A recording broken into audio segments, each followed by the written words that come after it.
This quarter's inflation just blew past 4.5%. That's the highest reading since the inflation panic of 2022. The Fed will report 2.7 and call it a win. The number they use isn't the one in your grocery cart. Let's walk the dominoes. So this quarter's inflation number isn't even the one the Fed watches. Since the year 2000, the central bank stopped targeting the consumer price index entirely. They switched to a separate measure published by a different government agency. It's called the Personal Consumption Expenditures Price Index. Most people have never heard of it. The Bureau of Economic Analysis publishes it every month, alongside the gross domestic product release nobody reads either. The Bureau of Labor Statistics publishes the consumer price index you do know about. So two federal agencies produce two inflation numbers from largely the same underlying price data.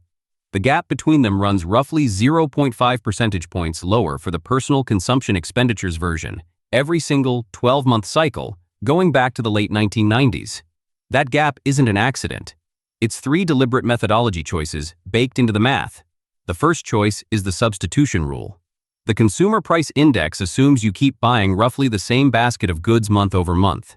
When beef gets expensive, you keep buying beef, and the index records the higher price. The Personal Consumption Expenditures version assumes you do what real shoppers do. You switch from steak to ground beef. You switch from name brand cereal to store brand. You stop buying the thing that got expensive, and you buy the cheaper substitute. The Personal Consumption Expenditures math then records the cheaper substitute as your actual spending. And it never records the inflation that drove you out of the original product. The Bureau calls this expenditure weight updating. Your wallet calls it the price of giving up steak. The second choice is the housing weight. The Consumer Price Index assigns about 34% of its total weight to housing, rent and owner's equivalent rent, the same shelter math from last month's video. The Personal Consumption Expenditures version uses a different definition of consumer spending and ends up assigning only about 16% of total weight to housing. So when rent runs hot, and it has almost continuously for 4 years, the Consumer Price Index records the burn at 34% of the total, while the Personal Consumption Expenditures version dilutes it down to 16. Same rent line, half the weight in the published headline. The third choice is medical care. The Consumer Price Index calculates medical care prices based on what households actually pay out of pocket. The Personal Consumption Expenditures version calculates medical care based on what insurers and Medicare pay providers wholesale after rebates and reimbursement adjustments. A hospital bill that your insurance negotiated down to 20% of the sticker shows up in the Personal Consumption Expenditures Index at 20%. The Bureau says this captures total medical expenditures. Your premium check doesn't care what the wholesale number is. I pulled my own grocery receipts from January and laid them next to last week's. Same brand of eggs, same brand of ground beef, same loaf of bread. The total ran 26% higher 5 months later on the same handful of items. The official food-at-home inflation number for the same window came in just under 4%, so my receipt says 26. The federal print says 4. One of those numbers came from my bank statement. The other came from a quarterly survey of urban consumers. The number is 0.7, not 0.7% of inflation. 0.7 percentage points lower, almost every month, from a math choice nobody outside of the Bureau of Economic Analysis approved.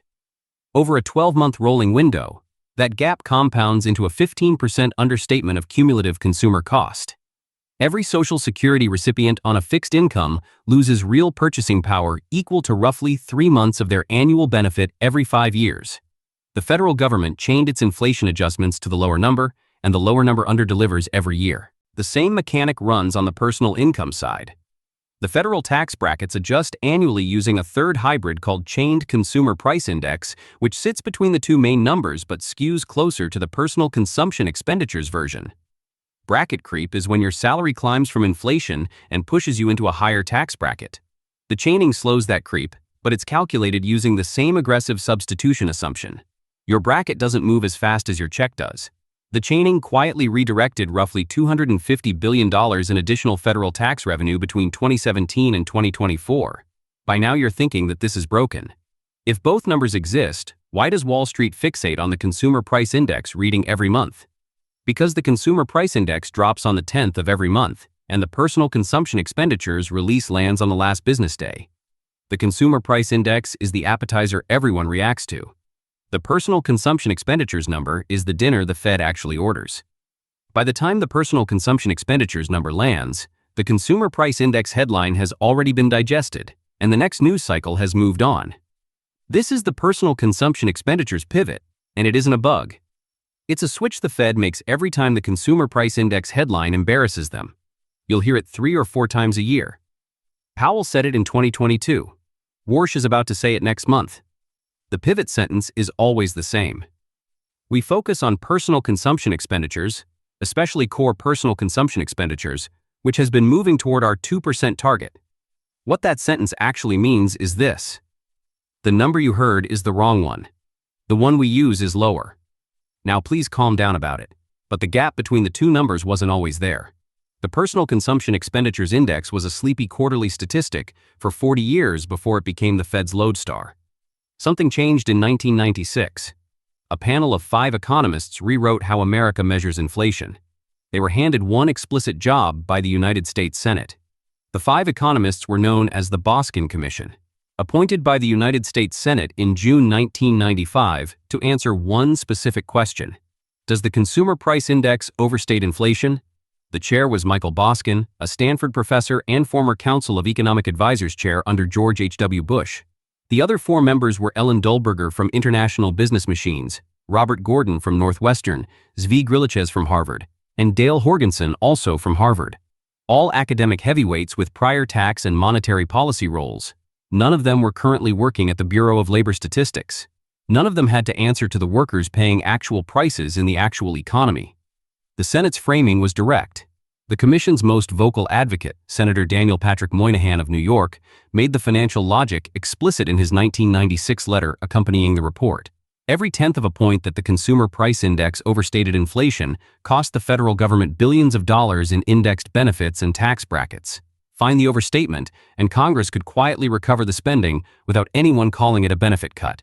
A year later, in December 1996, the Commission delivered its final report. The conclusion was that the Consumer Price Index overstated inflation by roughly 1.1 percentage points every year. The report identified 4 sources of overstatement: substitution bias, outlet bias, quality bias, and new product bias. The first 3 were the methodological changes the Bureau implemented over the following 6 years. The Personal Consumption Expenditures Price Index already used a more aggressive version of substitution and hedonic adjustment than the Consumer Price Index did, which is why the Fed quietly switched its target to the Personal Consumption Expenditures version in February of the year 2000. The number is $1.3 trillion. That's the cumulative savings to the federal government between 1996 and today, from the methodology changes the Boskin Commission set in motion. Roughly $700 billion in reduced Social Security cost of living adjustments. Roughly $300 billion in slowed bracket creep. The rest came from lower interest payments on Treasury inflation, protected securities, and smaller indexed government contracts. $1.3 trillion transferred from indexed beneficiaries to the general federal balance sheet by a math change 5 academic economists wrote up in a 1996 report. A retiree drawing average Social Security benefits since the year 2000 has lost the equivalent of 14 months of payments to the gap. The cumulative shortfall sits around $28,000 per recipient on average over a typical retirement window. You can read the report. It's online, all 460 pages of it. The methodology changes aren't a conspiracy. They're public, peer-reviewed, and academically defensible on the merits. Substitution does happen in real life. Quality improvements are real. Hedonic regression is a legitimate technique used across the federal statistical agencies. The choices weren't crazy. What's crazy is the secondary consequence. The Personal Consumption Expenditures version applied these techniques more aggressively than the Consumer Price Index ever did, which compounded the structural gap.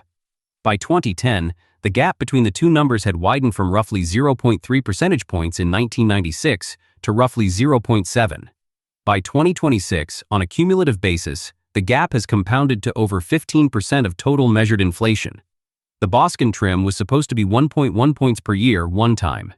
The Fed's index choice now strips an additional 0.7 points per year every year on top.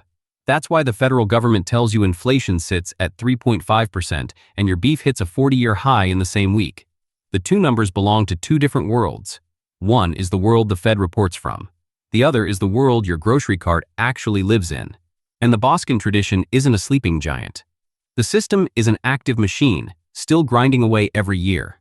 The Bureau of Economic Analysis quietly updated its weighting formulas again in 2024, a routine revision nobody reported on that further widened the housing weight gap.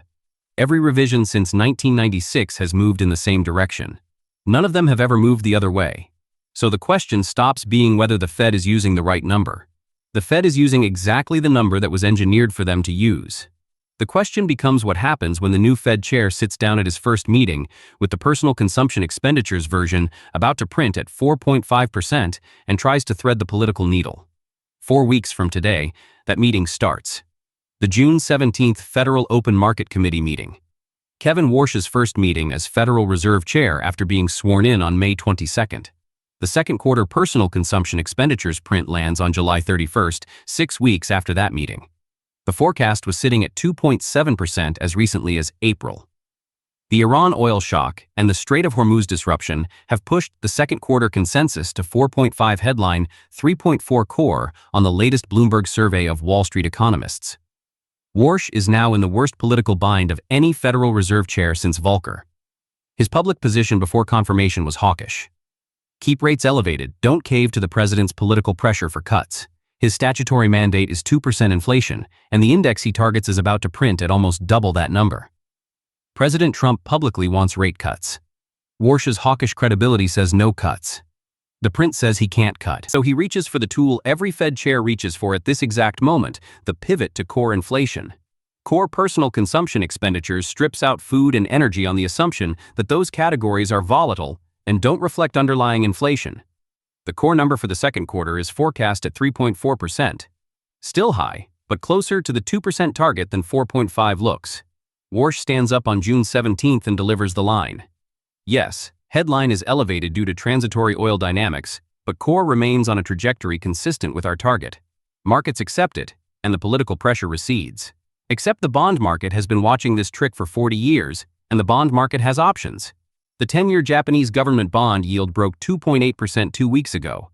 That's the first time since 1996, the same year as the Boskin Commission, by coincidence. The 30-year United States Treasury yield is now above 5%. Turkey just liquidated nearly all of its remaining United States Treasury holdings in May. China has reduced its holdings from $1.3 trillion to $693 billion since the year 2022. Foreign demand for the dollar's reserve role is being repriced in real time. When Warsh pivots to core on June 17th, the bond market does the math the Fed wishes it wouldn't. The core number is also being calculated using the personal consumption expenditures substitution rule, the same housing weight dilution, the same medical care wholesale pricing. The core number is even more methodologically softened than the headline. When the headline reads 4.5 and core reads 3.4, the bond market doesn't see two different inflation readings. It sees one inflation reality at 4.5 and a presentation layer at 3.4. The traders priced in the substitution rule a long time ago. What they haven't priced in is the new Fed chair pretending the substitution rule isn't there. The mechanic that breaks first is the auction. The United States Treasury sells about $20 billion in long-dated bonds every 2 weeks. The biggest buyers used to be foreign central banks holding reserves. Foreign central banks aren't buying anymore. The bid-to-cover ratio on the most recent 30-year auction came in at 2.1, the weakest reading since the regional banking crisis of 2023. The primary dealers had to absorb the rest of the issuance onto their own books. If the next two auctions slip the same way, the 30-year yield breaks 5.5%. Mortgage rates above 8 follow within 2 weeks. The housing market freezes, refinancing dries up, and the consumer credit cycle locks for the rest of the summer. And the Federal Reserve is, at this exact moment, telling the country that core personal consumption expenditures sits at 3.4%, and we're closer to target than we've been in 2 years. The headline number that the bond market is using to repudiate the United States Treasury auction is the one the Fed prefers not to discuss. This is the moment the personal consumption expenditures pivot stops working. Paul Volcker faced the same machine in 1979. The Fed told the country that inflation was a managed transition. The bond market said no. The 30-year yield went from 8 to 15 in 18 months, until Volcker capitulated and raised the federal funds rate to 20%. Volcker won the credibility back. Warsh has none of Volcker's credibility, and bond traders are twitchier than they were in 1979. So a methodology choice 5 academics signed off on in 1996 is about to collide with a 30-year Treasury auction in June 2026. The personal consumption expenditures number lands 6 weeks later. The Fed will read the lower one. The bond market is already reading the higher one. The gap between what the Fed says and what the bond market believes is widening in real time. And the side that breaks first decides the next decade of mortgage rates.